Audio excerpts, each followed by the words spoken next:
So today we're going to be making a recipe out of the All New Ball book of canning and preserving. We are going to be making the Hearty chicken stew recipe, which is right here. If you want to take a pause, you can copy the recipe down. We're tripling this recipe so that we end up with a full canner at the end.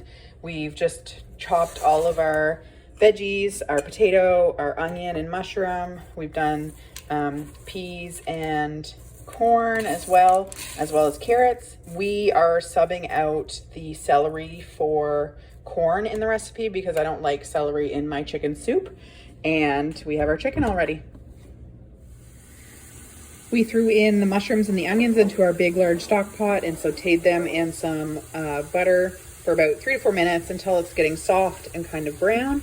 Now we're going to throw in the rest of the veggies in the soup, which is our corn that we're subbing for celery, our peas and our carrots and our potatoes. And we're gonna let that kind of go and just kind of brown and soften everything up. And then we're gonna add our stock after. We've sauteed these up and mixed them up really well. And we are now going to add our stock. So I have 3 quarts of homemade chicken bone broth that I had canned. That'll give us about 12 cups. Since we're tripling this recipe, we're gonna need 15. So I just took some water and added some chicken bouillon to that to kind of top up to the 15 cups. So we're gonna toss that in. And then we're also gonna toss in some of our spices. We're not gonna add white wine, but we are gonna throw in some thyme, salt, and ground pepper and a bay leaf. And then we are going to kind of let that cook, bring it to a boil, bring it down to medium heat or so, and cook it for about 10 minutes until the veggies are starting to get tender.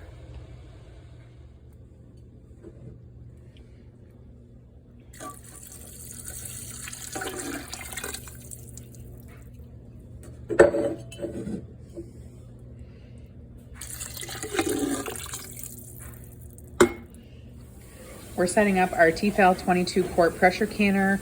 I put in the minimum required amount of water in the bottom and a splash of white vinegar in the bottom tray.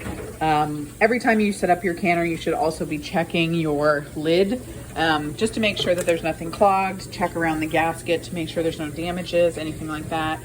Make sure that your release valve is still able to move, and just making sure that there's nothing that is kind of blocking the steam valve as well. If there is, you're going to want to take like a small toothpick or something and just make sure. You can kind of test it by blowing through, and as long as you hear air, you're good to go. And then just kind of feeling around the gasket to make sure that there's no major nicks or tears and that the gasket is still pliable. So we are just ladling. So when it came up to a boil, we took it off. We let it simmer for about 10 minutes, took it off the heat. Then we added the raw chicken and some lemon juice, again, per that recipe at the start.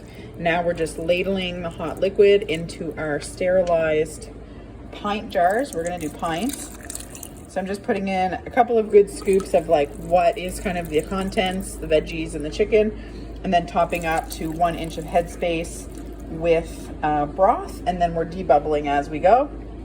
Then we will be wiping all of the lids really well, the rims of the jars, to make sure that there's no food kind of caught around the edge, especially when you're working with chicken, because some of the fat will get stuck on the rims. And then we are kind of boiling and sterilizing our lids as well as our rims, and we're going to be putting them up and stacking them into the canner. Pressure canner is loaded up. We're going to put the cover on. We're going to turn the heat up and then wait until it starts venting kind of consistent steam. Once it starts doing that, you put a timer for 10 minutes. We're going to switch it to the second kind of level, which is 10 pounds of pressure for our elevation. And we're going to run these, because they're pints, we're going to run them for 75 minutes at that 10 pounds of pressure. And then we're going to turn the canner off, and we'll bring you back when we're done. Our canner is now done. We let it sit to come back down to pressure naturally. Leave it a while, like there's no rush to open up the lid or anything like that. Then slowly remove the lid away from you. And now we're just pulling each of the jars out one at a time. Make sure to keep them kind of upright so you don't tilt them. And you should shortly starting to hear the pinning of all of the jars. And that's it. hearty chicken soup in the 22 quart Tfal pressure canner. Thanks.